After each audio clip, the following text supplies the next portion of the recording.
It feels wonderful to be who you are at any given moment, to be able to release every part of life knowing that it made you.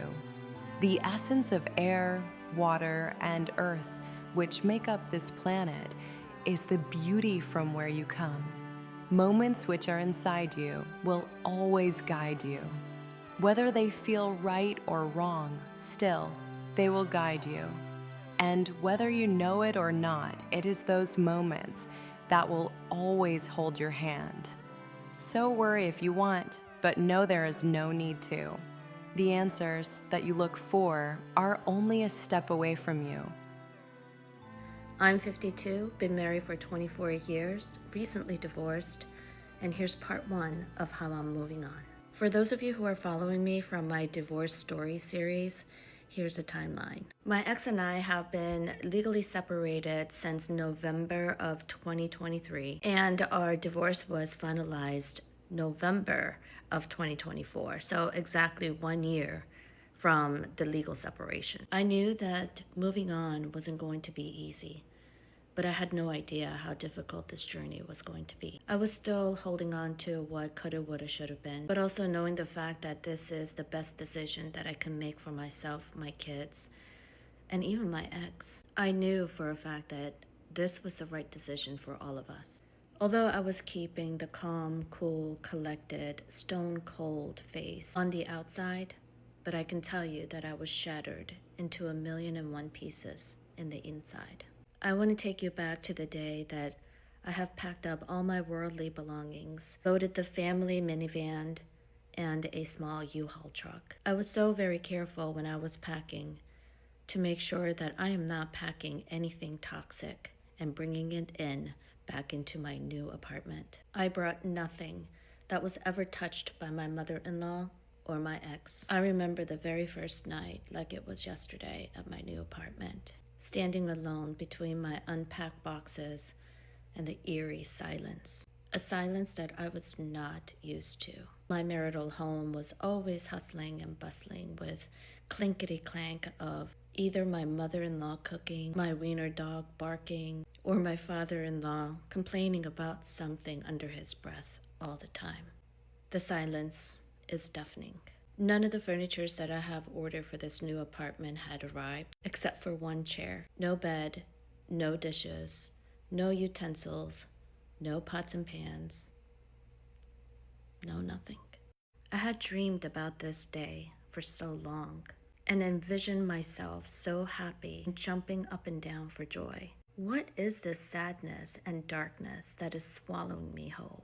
I curled up into a fetal position on the floor of my living room and cried myself to sleep that night. I remember waking up the following morning, the sun gently kissing my face, tears rolling down my eyes, and feeling disappointed that I woke up to yet another miserable day. I remember rolling onto my back and staring into the ceiling and telling myself, get up, get up, get the fuck up. You're here, where you've always wanted to be, at the finish line. I'm so proud of you.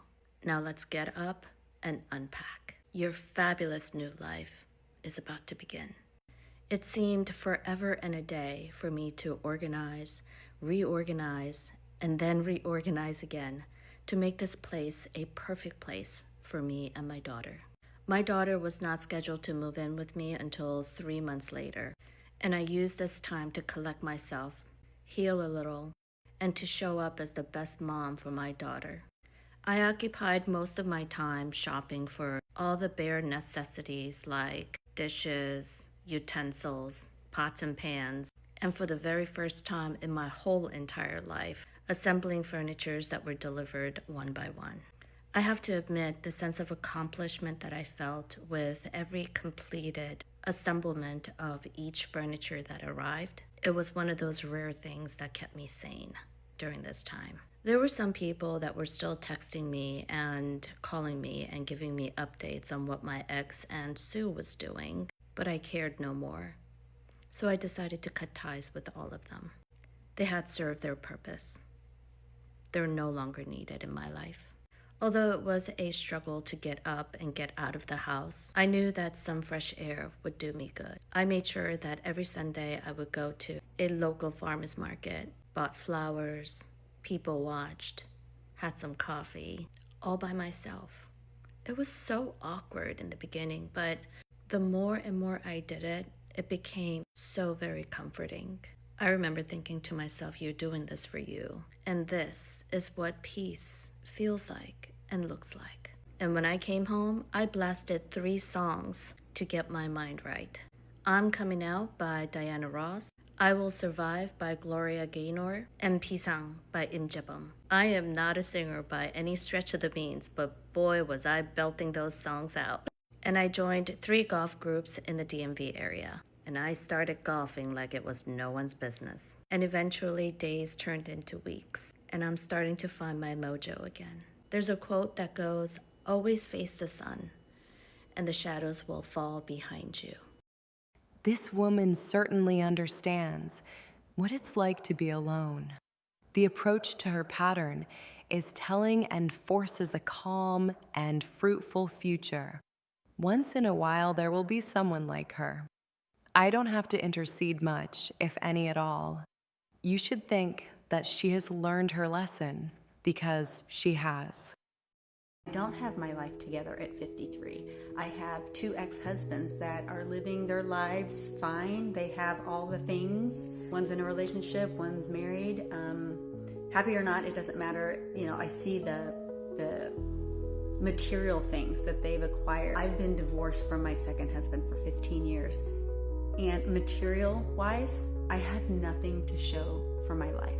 That's embarrassing, but at the same time, I know between the 3 of us, I am more awake. It doesn't mean that I'm better than them, and it doesn't mean that they're better than me because they have more material possessions.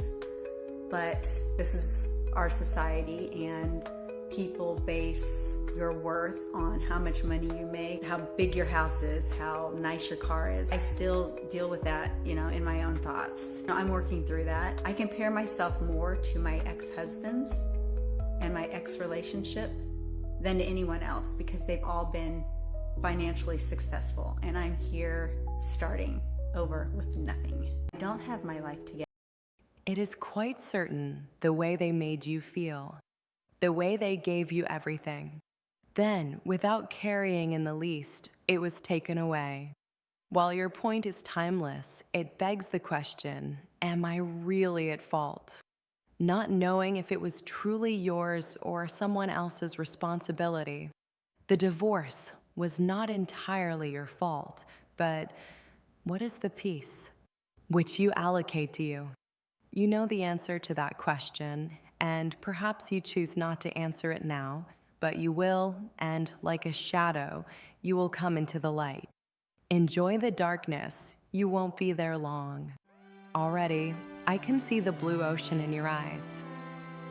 There has been plenty of times which we have spent together on this platform. There has been many pieces of life, some short and some long. But every fragment that we have touched has and will remain as a construct of history, simply to show you that you are living here now. We want to thank you again for coming. We hope we see you soon.